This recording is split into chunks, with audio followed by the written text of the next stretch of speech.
you writing a kid protagonist? Are you struggling to balance their complex emotional arc while staying true to their age and perspective? Don't worry, me too. Let's explore how these superb movies absolutely crush it, and I'll mash together a brand new kid protagonist to demonstrate. Look at this shirt, my goodness. I just had to wear it for this episode. IMDb says, a 16-year-old girl is given 13 hours to solve a labyrinth and rescue her baby brother after wishing him away to the Goblin King. A boy who needs a friend discovers a magical book that tells a story of a young warrior whose quest to save a fantasy land parallels with the boy's own grief and fears. Two very different kids, two very different worlds. But both movies nail the emotional and narrative arc for a kid protagonist. Let's figure out how. A kid's dialogue should reflect their age, their emotional experience, and their level of self-awareness. Let's look at Sarah in Labyrinth. Someone save me! Someone take me away from this awful place! What do you want? You want a story? Huh? Okay, there was a beautiful young girl whose stepmother always made her stay home with the baby. And the young girl was practically a slave. Ooh, the thunder and lightning there, that was cool. She called on the goblins for help. Oh, this is scary. And we'll take the baby to the goblin city, and you will be free. But the girl knew that the king of the goblins would keep the baby in his castle forever and ever and ever. Forever and ever and ever. Until one night, when she was tired from a day of housework, and she was hurt by the harsh words of her stepmother. This scene is quite intense. I love it. All right, all right. Knock it off. See, that moment shows that she does care for her brother. It's very important. I mustn't say. Goblin King, wherever you may be, take this child of mine far away from me. Cool. Sarah's dialogue is highly theatrical and dramatic at the beginning. She's a teen, and her speech is loaded with fantasy references, poetry, and frustration. I guess she's trying to be older than she is, leaning into a self-authored melodrama that feels age-appropriate for a teenager caught between childhood and adulthood. But as the story progresses and she confronts real stakes, fear, responsibility, guilt, her speech softens. I have fought my way here to the castle beyond the Goblin City.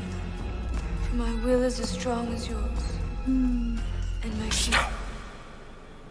Look what I'm offering you. Your dreams. And my kingdom is great. I ask for so little. Just let me rule you.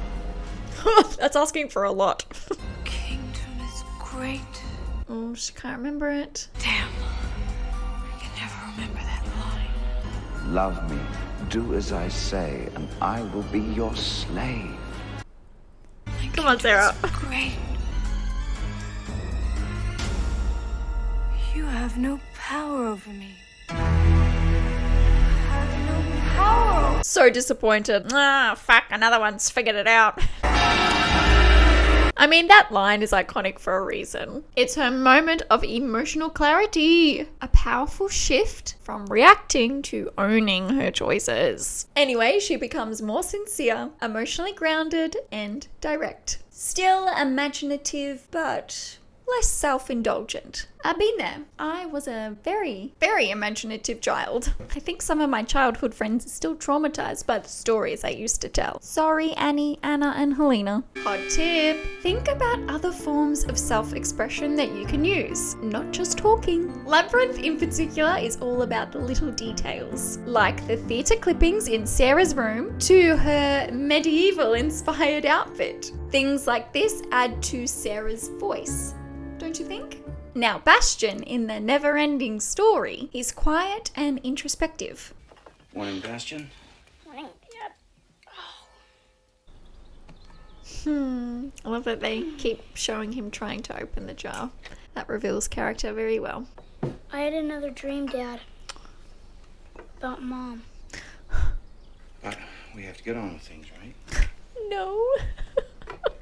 How can you say that to a child? The way they filmed this scene in one shot is incredible. It's so awkward and shows the distance between them. Yeah. Yeah. Reminds me of Eeyore. I got a call from your math teacher yesterday. She says that you were drawing horses in your math book. Unicorns. They're unicorns. What?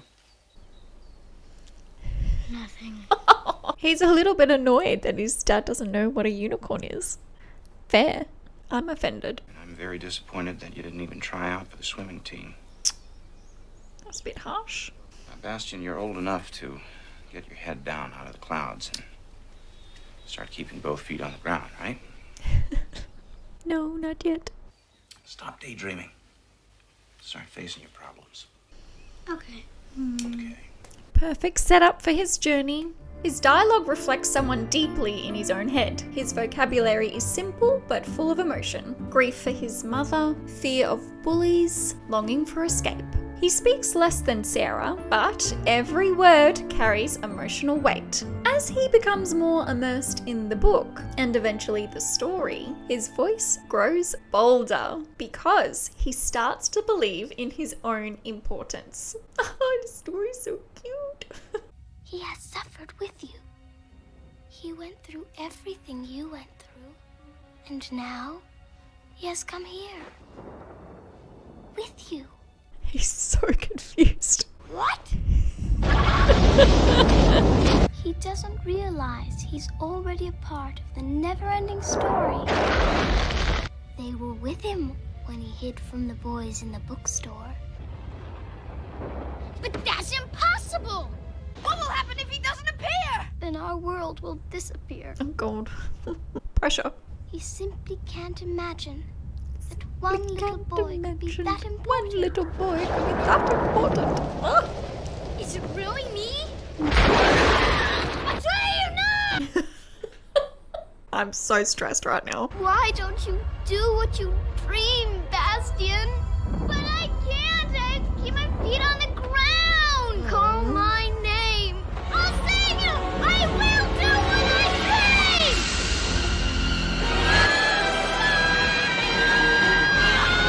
dream. He's using his voice and it's powerful. So the takeaway, let your kids' protagonist dialogue reflect their current emotional reality, but also allow it to evolve as they grow. Children often see the world differently to adults. Their lens might be more literal, more magical, more emotional, or just more hopeful or distorted. Sarah sees the world through the lens of escape. Through dangers untold and hardships unnumbered, I have fought my way here to the castle beyond the Goblin City. So dramatic. For my will is as strong as yours, and my kingdom is as great. I love the emphasis. Kingdom is as great. Oh, I can never remember that line. Mm-hmm. You have no power over me. I remember playing dress-ups like this as a kid. I love that she has a dog for a best friend. I don't believe it. It's 7 o'clock. Come on. You're an hour late. I said I'm sorry. Please let me finish. You go out every single And weekend. I ask you to babysit only if it won't interfere with your plans. Well, how do you know? You don't know what my plans are. You don't even ask me anymore. Well, I assume you'd tell me if you had a date. We were worried I about you. can't do anything right, can I? She romanticizes fantasy and resents real-life responsibilities, like babysitting. I feel ya. To her, the labyrinth initially represents freedom and excitement until it doesn't. She slowly learns that escapism has consequences, and real growth requires facing what you'd rather avoid. No. She's running out of time. Well then, come on. No. I have to face him alone. But why? Yes. Because that's the way it's done. Well, if that is the way it is done. But should you need us? Yes. Should you need us? I'll call. Thank you. All of you. See, she's growing. Sarah also takes things for granted. At first, she doesn't believe that the labyrinth will be hard. This attitude does two things. One, it means she doesn't give up easily and gives her the perseverance to solve most problems. But two, it also gets her into trouble. How are you enjoying my labyrinth? It's a piece of cake. Oh, really? Then how about upping the stakes? It's not fair. Oops. You say that so often. I wonder what your basis for comparison is. So the labyrinth's a piece of cake, is it? Well, let's see how you deal with this little slice.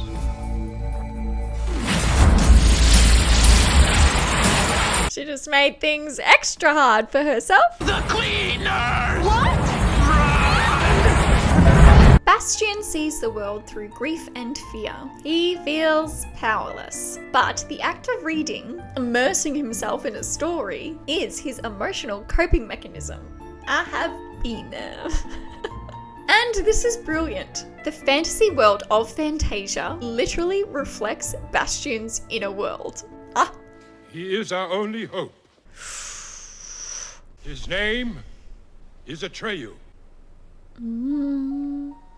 He's already imagining what Atreyu would look like, would be like. Something like this. Atreyu. He's captivated already. A little boy. Little boys can be heroes too. But this is not the time or place for children. I must ask you to leave. If you don't want me here, you shouldn't have sent for me. Snap. Not Atreyu the child, Atreyu the warrior. I'm the only Atreyu of the Plains people. But I'll be happy to go back hunting the purple buffalo. This kid got sass. Come back, please. If you really are the Atreyu we sent for, you would be willing to go on a quest? Yes, of course. Nobody was expecting this, especially not Bastian. He's delighted and terrified that a boy, Atreyu, could be the hero of such a story. Now he is confronted with the truth that he could be the hero of his own story. What's holding him back? His journey isn't about befriending dragons or defeating the wolf thing like Atreyu does. It's about reclaiming belief in himself, his voice, his importance.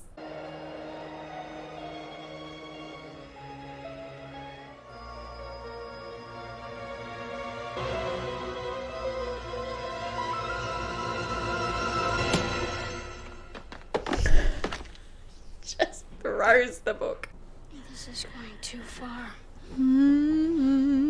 What I love most about that scene is that the mirror shows you your true self. So Atreyu sees Bastian and Bastian sees Atreyu. Like Bastian, Atreyu actually feels powerless. But then this also implies that Bastian's true self is a warrior like Atreyu. He's on the way to believing in himself. He is not powerless. So the takeaway? A child's worldview doesn't have to be simplified. It just has to be authentically limited by what they know and stretch as they grow. Even though kids don't always have agency in real life, your kid protagonist should have a meaningful impact on the story. Sarah affects the labyrinth by making decisions, forming alliances, solving puzzles. She is actively trying to achieve her goal, but her true agency lies in emotional maturity. She chooses to take responsibility, chooses to reject the Goblin King's manipulation, and chooses to grow up on her own terms. This emotional maturity can be seen in the friendships she makes along the way. That's right, Ludo. I'm Sarah. She consoles him, comforts him in a way she didn't for her baby brother, so we get to see her patience grow in real time. It's so cute! And her relationship with Hoggle, in turn, affects Sarah's emotional maturity. I said I'd take you as far as I could go. You little cheat! You nasty Now, little cheat! don't try to embarrass me. I've got no pride. Oh, yeah? Them's my jewels! Give them back! Give those back! The little kick. Okay. It's not fair! No, it isn't. But that's the way it is.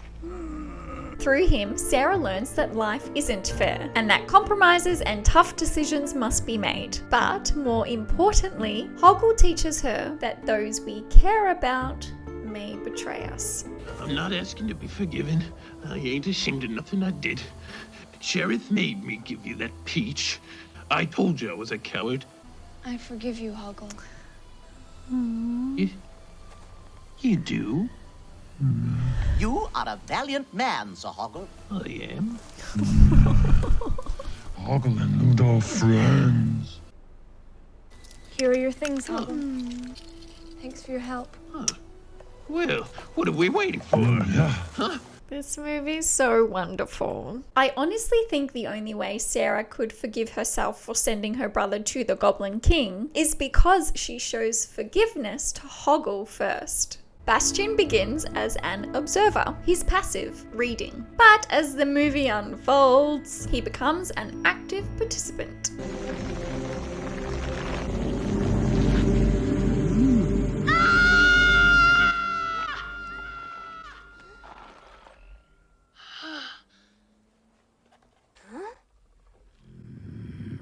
That's impossible.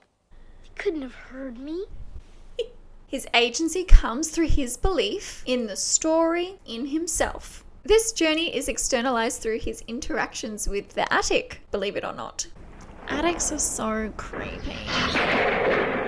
Run, Bastian, run!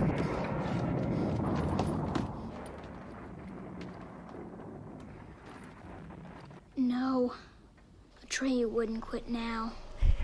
Despite attics being notoriously scary places, Bastian continuously sticks it out. And as the creep factor rises, Bastian shows more and more gumption. And the smaller challenges Bastian faces in this attic, compared to Atreyu's challenges in Fantasia, are the proof he needs to ultimately shape belief in himself. Now he can literally create the world of Fantasia with his imagination. The power of belief in yourself.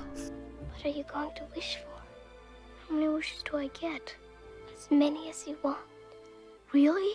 So JC, what's the takeaway? Let your kid protagonist drive the story. Maybe not by swinging swords, but through emotional strength, choice, and transformation.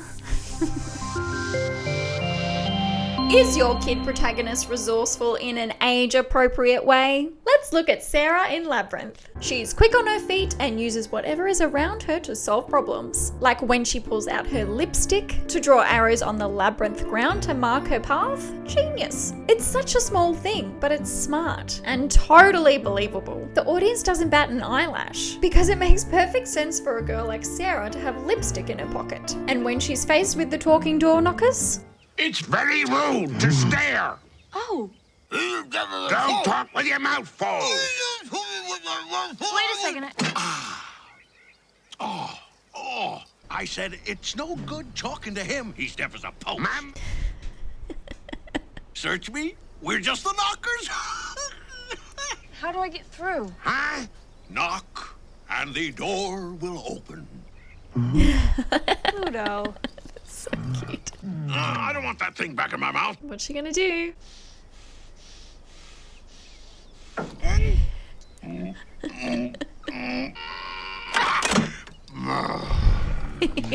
That's so adorable. Sorry. And I love that she apologizes too. That's such a kid thing. Sarah handles it in the most age-appropriate way. It's clever, simple, and totally fitting for a kid who's still trying to figure out how to deal with this bizarre world around her. Now, Bastian shows his own brand of resourcefulness.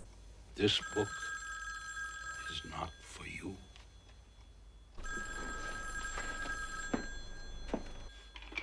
Corianders. Oh, yes. What can I do for you? No, I don't have it, but I can find it for you. Goodbye.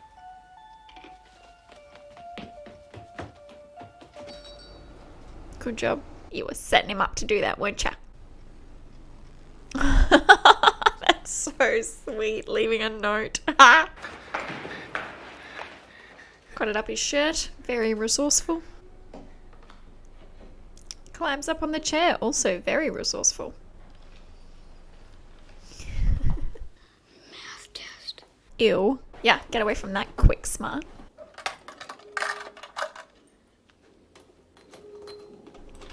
He knows how to escape.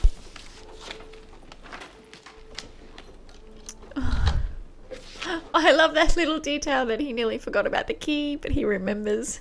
That's so unique and specific. His actions are motivated by a deep need for solace, and it shows that even a quiet, introspective kid can be resourceful in their own way. So the takeaway? Resourcefulness is a key trait for a kid protagonist because it shows they can think on their feet, make the best of their situation, and most importantly, feel like they're actively engaging in their world. It makes them feel real and adds layers to their journey. Alright gang, let's take all this and mash it all together to create a new kid protagonist. Juno, an 11-year-old daydreamer, is grieving the sudden loss of her older brother. She escapes into the worlds that she draws in her sketchbook because, believe it or not, the sketches come to life.